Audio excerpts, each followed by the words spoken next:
Hola amigos y amigas de la literatura clásica, esto es Classic Bookiters con Miss Maupassant, así que yo debo ser Miss Maupassant.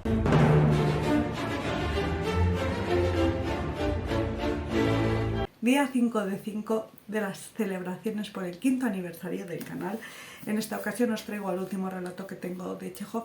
Para mí es el más crítico, me ha gustado muchísimo, me ha parecido muy curioso y es un relato de los que no se hablan demasiado cuando se hablan de los mejores relatos de Chekhov y por eso os lo traigo. En esta ocasión está dentro de la compilación de Penguin Clásicos. Y os voy a decir antes de comenzar a leer el relato que está publicado en 1887 porque según las ediciones pues aparece delante o detrás y pues me parece muy interesante que sepáis en qué año se publicó. Enemigos, de Anton Chekhov. Pasadas las 9 de una oscura noche de septiembre, al doctor Kirillov, médico del distrito, se le murió de difteria su único hijo, Andrei, de 6 años. Cuando la esposa del doctor se dejó caer de rodillas ante la camita del niño muerto y se apoderó de ella el primer acceso de desesperación, en el vestíbulo sonó bruscamente la campanilla. Con motivo de la difteria, ya por la mañana había hecho salir de la casa a toda la servidumbre. Fue a abrir la puerta al propio Kirillov, tal como iba sin chaqueta, con el chaleco desabrochado, sin secarse el rostro mojado por el llanto, ni las manos quemadas por el ácido fénico. El vestíbulo estaba a oscuras, y del hombre que acababa de entrar solo se podía distinguir que era de mediana estatura, que llevaba una bufanda blanca y que tenía un rostro sumamente pálido, tanto que su aparición hizo como si el vestíbulo se volviera más claro. ¿Está en casa el doctor?, preguntó rápidamente el visitante. Sí, estoy en casa, respondió Kirillov. ¿Qué desea? Ah, ¿es usted? Cuánto me alegro. El visitante, contento, se puso a buscar la mano del doctor en las tinieblas. La encontró y la estrechó con fuerza. Me alegro mucho, muchísimo. Ya nos conocemos. Soy Abogi. Tuve el gusto de verle este verano en casa de... Me alegro mucho de haberle encontrado. Por amor de Dios, no se niegue a ir ahora conmigo. Tengo a mi mujer gravemente enferma. El coche nos espera. Por la voz y por los movimientos se notaba que el visitante se hallaba en un estado de gran excitación. Como quien está espantado por un incendio o por un perro rabioso, apenas podía contener su respiración acelerada, hablaba rápidamente, con voz trémula, y en sus palabras resonaban un acento no fingido de sinceridad, de pusilanimidad infantil. Como todas las personas atemorizadas y atónitas, hablaba con frases breves, entrecortadas, y decía muchas palabras superfluas, que no venían a cuento en absoluto. Temía no encontrarle, continuó. Mientras venía me sentía morir de angustia. Vista así, vámonos, por Dios. Verá lo que ha ocurrido. Ha venido a verme Papisky, Alexander Semyonovich, a quien usted conoce. Nos hemos puesto a charlar. Después nos hemos sentado a tomar el té. De pronto mi mujer lanza un grito, se lleva las manos al corazón y se desploma contra el respaldo de la silla. La hemos llevado a la cama y le he frotado las sienes con amoníaco, le he salpicado la cara con agua y está como muerta. Temo que se trate de aneurisma. Vámonos. Su padre también murió de aneurisma. Kirillov escuchaba y callaba, como si no comprendiera su propio idioma. Una vez más, la mano de la oscuridad, el doctor sacudió la cabeza y dijo arrastrando apáticamente las palabras. Perdone, pero no puedo ir. Hace 5 minutos que se ha muerto mi hijo. ¿Cómo es posible?, balbuceó Abogin dando un paso atrás. Dios mío, ¿en qué mala hora he caído? Asombroso. Hoy todos son desgracias. Es asombroso. ¡Qué coincidencia! Ni hecho adrede. Abogin puso la mano en el pomo de la puerta y dejó caer pensativo la cabeza. Era evidente que vacilaba y no sabía qué hacer, si marcharse o seguir suplicando al doctor. Escuche, dijo vivamente agarrando a Kirillov por la manga. Comprendo perfectamente su situación. Dios ve cuánto me avergüenza recabar su atención en tales momentos. Pero, ¿qué he de hacer? Juzgue usted mismo. ¿A quién puedo recurrir? Aparte de usted aquí, no hay otro médico. Venga, por el amor de Dios. No es por mí por quien lo pido. No soy yo el enfermo. Todo quedó en silencio. Kirillov se volvió de espaldas a Abogin, permaneció unos instantes inmóvil y pasó lentamente del vestíbulo a la sala. A juzgar por la manera de andar, insegura y maquinal, por la atención con la que enderezó la pantalla de flecos de una lámpara apagada y echó una mirada a un grueso libro que había sobre la mesa, en aquel instante no tenía ni propósitos, ni deseos, ni pensaba en nada. Y probablemente ya no recordaba que en el vestíbulo de su casa había un extraño. La penumbra y el silencio de la sala acentuaban por lo visto su aturdimiento. Al pasar de la sala a su despacho, levantó más de lo debido el pie derecho y buscó a tientas las jambas de la puerta. Se notaba en su figura cierta perplejidad, como quien penetra en una vivienda que no es la suya, o como si se hubiese emborrachado por primera vez en la vida y se abandonara, estupefacto a la nueva sensación. Sobre una pared del despacho, a lo largo de los armarios de libros, se extendía una ancha faja de luz, junto a un pesado y sofocante olor a ácido fénico y a éter. Esa luz salía por una puerta entreabierta que conducía del despacho al dormitorio. El doctor se derrumbó en una butaca ante la mesa. Durante unos momentos contempló con soñolienta mirada sus libros iluminados. Luego se levantó y entró en el dormitorio. Allí, en el dormitorio, reinaba una calma de muerte. Todo, hasta el más ínfimo detalle, hablaba elocuentemente de la tempestad recién vivida, de fatiga, y todo reposaba. Una vela puesta en un taburete entre una apretada multitud de frascos, cajitas y tarritos, y un gran quinqué colocado sobre la cómoda iluminaba claramente la estancia. En el lecho, junto a la ventana, yacía el pequeño con los ojos abiertos y una expresión de estupor en el rostro. No se movía, pero habríase dicho que sus ojos abiertos se volvían a cada instante más oscuros y se hundían en el interior del cráneo. Con la mano en el cuerpo del pequeño y con el rostro sumido entre los repliegues de la ropa, la madre estaba de rodillas junto a la cama. De manera análoga al niño, ella no se movía, pero cuán vivo movimiento se percibía en las líneas de su cuerpo y en sus manos. Se apretaba la cama con todo su ser, con fuerza y avidez, como si temiera perder la sosegada y cómoda postura que, por fin, había encontrado su fatigado cuerpo. Mantas, trapos, vasijas, charcos en el suelo, pincelitos y cucharitas dispersos por doquier, una botella blanca con agua de cal, el mismo aire, sofocante y pesado, todo había quedado inmóvil y parecía sumergido en la quietud. El doctor se detuvo junto a su mujer, se metió las manos en los bolsillos de los pantalones e, inclinando la cabeza hacia el lado, fijó su mirada en el hijo. Su rostro tenía una expresión ausente, y solo por las gotitas que le brillaban en su barba se podía notar que había llorado hace poco.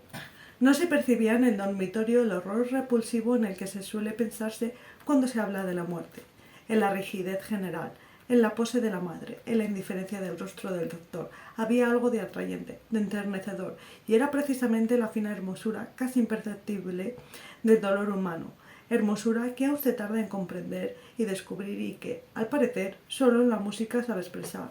La belleza se sentía hasta en el lúgubre silencio. Kirillov y su mujer callaban, no lloraban, como si, además de la gravedad de la pérdida, tuvieran asimismo conciencia de todo el lirismo de su situación. Así como una vez, a su tiempo, había pasado la juventud, ahora, junto con el niño, también se les había ido para siempre el derecho a tener hijos. El doctor, de 44 años, ya tenía el cabello blanco y parecía un viejo. Su mujer, marchita y enferma, había cumplido los 35. Andrei no solo era su hijo único, era además el último. Al contrario de su mujer, el doctor pertenecía a ese tipo de naturalezas que cuando sufren algún dolor moral sienten la necesidad de moverse. Después de haber permanecido unos 5 minutos al lado de su mujer y levantando mucho el pie derecho, pasó del dormitorio a una pequeña habitación ocupada a medias por un diván grande y amplio. De allí pasó a la cocina, vagó un poco en torno a la estufa y a la cama de la cocinera. Después se inclinó y salió a través de una diminuta puerta al vestíbulo. Allí vio otra vez la bufanda blanca y el rostro pálido. Por fin, suspiró Abogin, agarrando el pomo de la puerta. «Vámonos, se lo ruego». El doctor se estremeció, le miró y recordó. «Escuche, ya le he dicho que me es imposible ir», dijo animándose. «Me extraña. Doctor, no soy de piedra. Comprendo perfectamente su situación.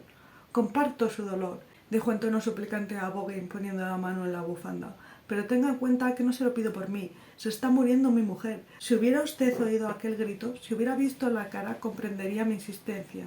«Dios mío, me figuraba que había ido usted a vestirse. Doctor, el tiempo apremia. Vamos, se lo suplico». «No puedo ir», dijo Kirillov, acentuando pausadamente cada sílaba, y dio un paso hacia la sala. Abogin siguió tras él y le agarró por la manga. «Sufre usted, lo comprendo, pero yo no le vengo a llamar para que cure un dolor de muelas ni para una consulta, sino para que salve una vida humana», continuó suplicando como un mendigo. «Esta vida está por encima de cualquier dolor personal. Sí, le ruego que sea usted valiente. Le pido un acto de heroísmo, en nombre del amor al género humano». «El amor al género humano es un arma de 2 filos», contestó irritado Kirillov. «En nombre de este mismo amor al género humano, le ruego yo a usted que desista. Qué extraño, Dios mío. Yo apenas me tengo en pie y usted quiere espantarme con el amor al género humano. Ahora no sirvo para nada. No iré por nada del mundo. Además, ¿con quién dejaría a mi mujer? No, no, no». Kirillov agitó las manos y dio unos pasos hacia atrás. Y no me lo pida, prosiguió asustado. Perdóneme, según el tomo 13 de las leyes estoy obligado a ir. Usted tiene el derecho de arrastrarme por las solapas. Arrástreme si quiere, pero no sirvo para nada. Ni siquiera estoy en condiciones de hablar. Perdóneme, se lo ruego. No está bien que me hable en ese tono, doctor, dijo Abogin agarrándolo otra vez por la manga. Dejemos en paz el tomo 13. Yo no tengo ningún derecho a forzar su voluntad. Si quiere, acompáñeme. Si no quiere, que Dios le perdone. Pero no es a su voluntad a lo que yo apelo, sino a sus sentimientos. Una mujer joven se está muriendo. Usted dice que se le acaba de morir el hijo. ¿Quién entonces mejor que usted para comprender todo mi horror? La voz de Abogin temblaba de emoción. Aquel temblor y su tono eran mucho más convincentes que sus palabras. Abogin era sincero, pero cosa rara. Las frases que decía, fueran cual fueran, le sonían todas enfáticas, sin alma, inadecuadamente floridas y en cierto modo hasta parecía que resultaban ofensivas, tanto para la atmósfera de la casa del doctor como para la mujer que en alguna parte estaba en trance de muerte. Él mismo lo sentía y por esto, temiendo no ser comprendido, procuraba con todas sus fuerzas matizar su voz con cierta dulzura y ternura, y convencer de este modo, si no con las palabras, por lo menos con la sinceridad del tono. En general, una frase, por hermosa y profunda que sea, solo causa afecto en los indiferentes, pero no siempre puede satisfacer a quien es feliz o a quien es desdichado. Por esto, casi siempre la máxima expresión de la felicidad o la desgracia es el silencio. Cuando mejor se comprenden los enamorados es cuando callan, y un discurso fogoso, apasionado, pronunciado ante una tumba, solo conmueve a los extraños, mientras que a la viuda y a los hijos del muerto les parece frío e insignificante. Kirillov no se movía, callaba. Cuando Abogin hubo añadido algunas frases sobre la alta misión del médico, sobre el espíritu del sacrificio y demás, el doctor preguntó con voz sombría: ¿Vive lejos? A unas 13 o 14 verstas. Tengo unos caballos excelentes, doctor. Le doy palabra de honor de que en 1 hora hacemos el viaje de ida y vuelta. Solo 1 hora. Estas últimas palabras hicieron al doctor mucho más efecto que los llamamientos al amor hacia el género humano y a la misión del médico. Reflexionó y dijo suspirando: Está bien, vámonos. Con paso rápido y ya seguro, se encaminó a un despacho y poco después reapareció vestido con una larga casaca. Abogin, contento, dando pasitos cortos y arrastrando los pies, salió con él de la casa. Fuera estaba oscuro, pero no tanto como en el vestíbulo. En las tinieblas de la noche se dibujaba con toda claridad la alta figura del doctor, algo cargado de espaldas, con su larga y estrecha barba y su nariz aguileña. De Abogin, ahora, aparte de su pálido rostro, se distinguía la cabeza grande y la pequeña corbita de estudiante que apenas le cubría el cráneo. La bufanda dejaba entrever solo la blancura de su frente. Por detrás se ocultaba tras unos largos cabellos. Créame que sabré estimar su grandeza de ánimo, balbuceó Abogin, haciendo sentar al doctor en el coche. Llegaremos en un santiamén. Ea, Luca, hay que llegar a casa lo antes posible, amigo. Por favor. El cochero llevaba el carruaje a gran velocidad. Primero pasaron por delante de una hilera de edificios informes que se extienden a lo largo del patio del hospital. Todo estaba oscuro. Solo en el fondo del patio se filtraba luz brillante de una ventana a través de la valla, y 3 ventanas del piso superior del hospital parecían más pálidas que el aire. Después el coche entró en una densa tiniebla. El aire olía a humedad, a setas, y se oía el susurro de los árboles. Los cuervos, despertados por el estrépito de las ruedas, se agitaron entre el follaje y levantaron un greterío inquieto y quejumbroso, como si supieran que al doctor se le había muerto el hijo y que Abogin tenía a la mujer enferma. Pero he aquí que pasaron, raudos, unos árboles aislados, unos arbustos. Brilló sombríamente un estanque sobre el que dormían grandes sombras negras, y el coche rodó por una lisa llanura. El griterío de los cuervos se oía, ya sordo a sus espaldas, lejos, y pronto cesó por completo. Kirillov y Abogin guardaron silencio durante casi todo el camino. Solo una vez Abogin suspiró profundamente y murmuró: ¡Qué tortura! Nunca quiere uno tanto a las personas allegadas como cuando corre el peligro de perderlas. Y cuando el coche cruzó despacito un río, Kirillov se sobresaltó de repente, como si le hubiera asustado el chapoteo del agua, y se movió inquieto en su asiento. Escuche, déjeme marchar, dijo con angustia. Iré a su casa más tarde. Solo quisiera mandar al practicante junto a mi mujer. Está sola. Abogin callaba. El coche, bamboleándose y dando golpes contra las piedras, atravesó la orilla arenosa y siguió corriendo. Kirillov se agitaba, abrumado por la angustia, y miraba a su alrededor. Detrás, a la parca luz de las estrellas, se veía el camino y los sauces de la orilla que iban desapareciendo en las tinieblas. A la derecha se extendía la llanura tan igual y sin fin como el cielo. A lo lejos, aquí y allá, probablemente en las turberas pantanosas, ardían débiles lucecitas. A la izquierda, paralelamente al camino, se extendía el altozano rizoso de pequeños arbustos, y por encima del altozano pendía inmóvil una gran media luna roja levemente difuminada por la neblina, rodeada de diminutos nubecitas, y se habría dicho que éstas le estaban mirando desde todas partes y la vigilaban para que no huyese. En toda la naturaleza se notaba algo desolado, enfermizo. La tierra, como una mujer caída que se encuentra sola en una oscura habitación y procura no pensar en el pasado, languidecía con sus recuerdos de primavera y verano, a la vez que esperaba apática la inevitable llegada del invierno. A donde quisiera que se mirase, la naturaleza parecía como una fosa íntimamente honda y fría, de la que ni Kirillov, ni Abogin, ni la roja media luna iba a poder escapar. Cuanto más se acercaba el coche a la meta, tanto más impaciente se mostraba Abogin. Se movía, se levantaba bruscamente y miraba hacia adelante por encima del hombro del cochero. Cuando el coche se detuvo, al fin, ante un porche con hermosos cortinones de lienzo con franjas de color, Abogin alzó la vista hacia las ventanas iluminadas del primer piso. Se percibía cómo se agitaba su respiración. «Si ocurre algo, no sobreviviré», dijo, entrando con el doctor en el vestíbulo y frotándose las manos con inquietud. «No se oye ajetreo, y esto significa que por ahora no hay novedad», añadió, escuchando atentamente. En el vestíbulo no se oían ni voces ni pasos. A pesar de la viva iluminación, toda la casa parecía dormida. Ahora el doctor y Abogin, hasta este momento en tinieblas, podían examinarse uno al otro. El doctor era alto, un poco cargado de espaldas, vestía con negligencia y era feo de cara. Sus labios gruesos como los de un negro, su nariz aguileña y su mirada pálida e indiferente tenían una expresión desagradablemente dura, poco afable y severa. Su cabeza despeinada, las sienes hundidas, las precoces canas de su barba larga y estrecha, que dejaban entrever el mentón, el color gris pálido de su piel, sus maneras descuidadas y algo torpes. Todo ello con rudeza hacía pensar en las estrecheces sufridas, en las privaciones, en un cansancio de la vida y de los hombres. Al ver su seca figura, era imposible creer que aquel hombre tuviera mujer y que pudiera llorar la muerte de un hijo. Abogin, en cambio, ofrecía otro aspecto. Era un hombre rubio, de complexión sólida y aire serio, con una cabeza grande, con un rostro de rasgos gruesos, pero dulces. Iba vestido elegantemente, a la última moda. En su porte, en su casaca bien abotonada, en su melena y en su faz, se notaba algo de noble, de leonino. Caminaba manteniendo bien alta la cabeza y abombando el pecho. Hablaba con una agradable voz de barítono y en la manera de quitarse la bufanda o de arreglarse el cabello se traslucía una elegancia fina, casi femenina.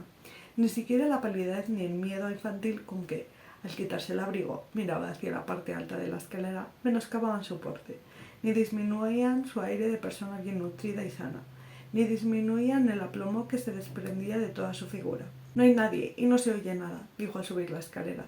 «No hay ajetreo. Dios quiera que...» Condujo al doctor a través del vestíbulo hasta una gran sala, donde destacaba un negro piano de cola, y colgaba una araña cubierta con una bufanda blanca.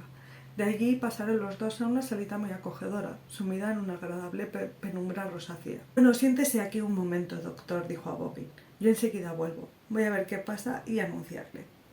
Kirillov se quedó solo. El lujo de la salita, la agradable penumbra y su propia presencia en aquella casa ajena y desconocida que adquiría el aire de una nueva aventura, todo le dejaba por lo visto indiferente. Sentado en una butaca, se contemplaba las manos quemadas por el ácido fénico.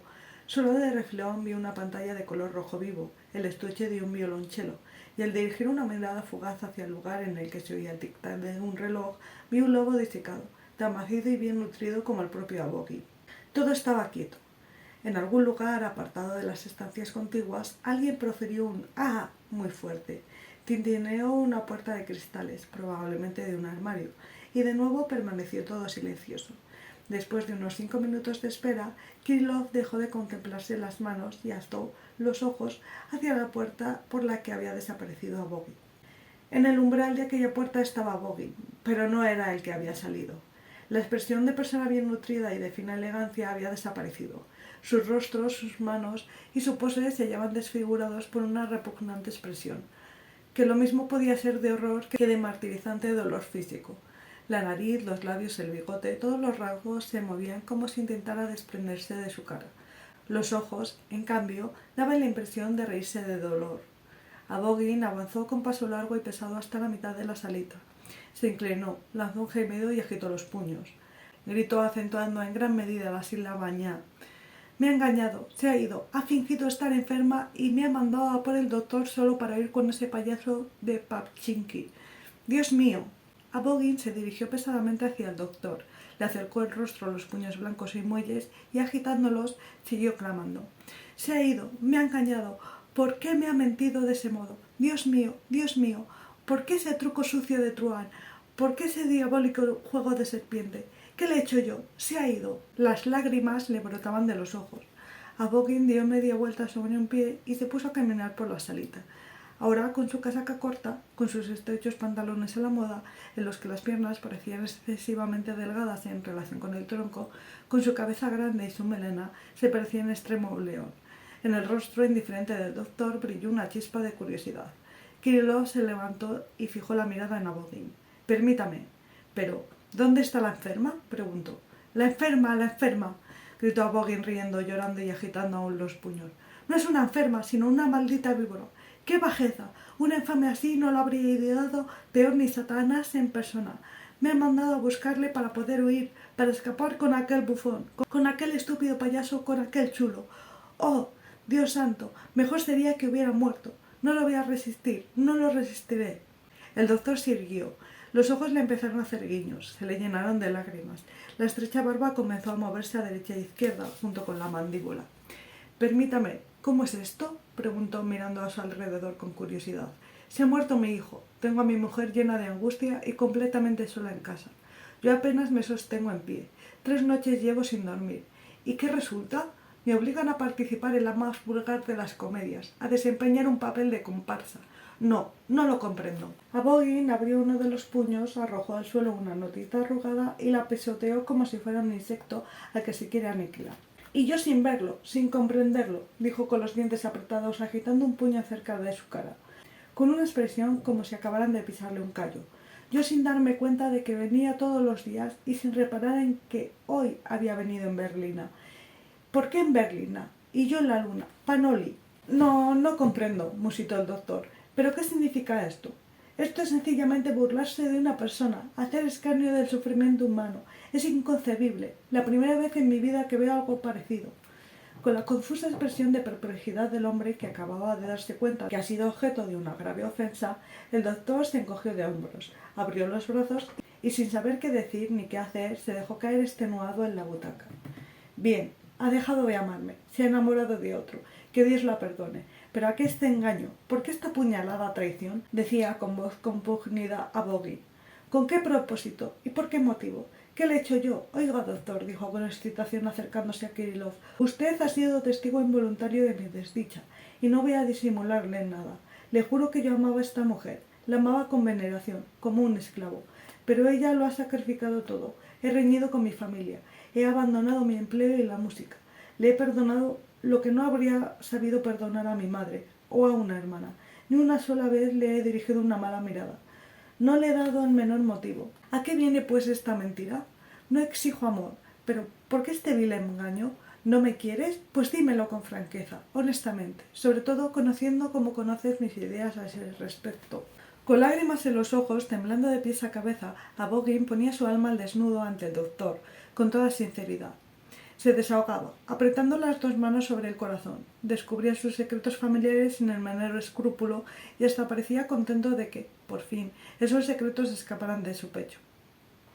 Si hubiera hablado de aquella manera 1 hora o 2, si hubiera soltado cuanto le oprimía el alma, se habría sentido aliviado, no hay duda. Quién sabe, si el doctor le hubiese escuchado hasta el final, si hubiera mostrado por él un poco de afectuosa compasión, quizá, como a menudo sucede, Abogin se habría resignado y habría aceptado su desgracia sin protestas, sin hacer estupideces innecesarias.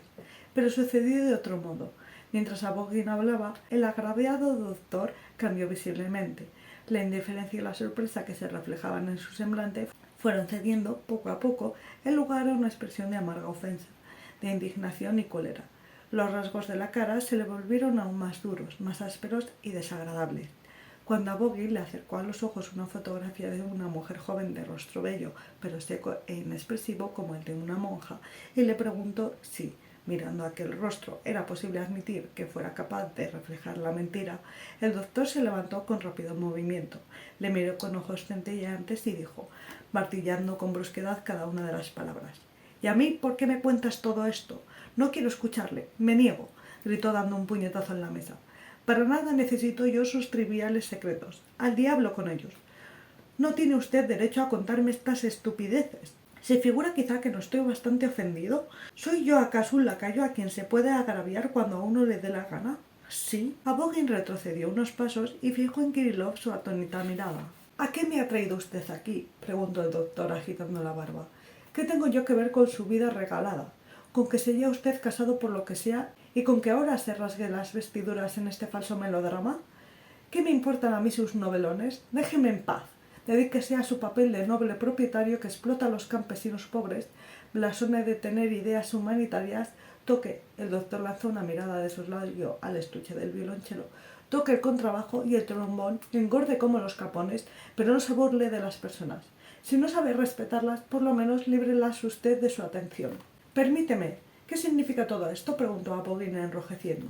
«Pues significa que es una bajeza y una indignidad jugar de este modo con las personas. Yo soy médico, y usted considera a los médicos y en general a los trabajadores que no huelen a perfumes y a prostitución como lacayos suyos y como pobres diablos. Allá usted, considérelos como quiera, pero nadie le ha dado derecho a tratar a un hombre que sufre como una comparsa».